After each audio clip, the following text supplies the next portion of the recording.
Il est resté bloqué sur le sommet d'un monolithe après un pari.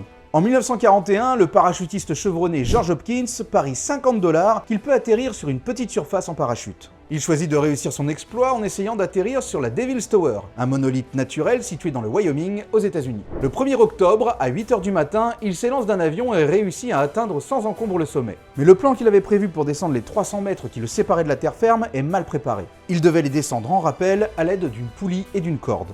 L'avion lui lança le matériel, mais la corde, qui était de toute façon trop courte, a été déviée par le vent et n'est jamais parvenue jusqu'à Hopkins. Le parachutiste s'est donc retrouvé bloqué au sommet de la Devil's Tower et son malheur fit la une des journaux nationaux. Pour secourir l'homme bloqué, des avions larguaient de la nourriture, de l'eau et des vêtements chauds pour le maintenir en vie.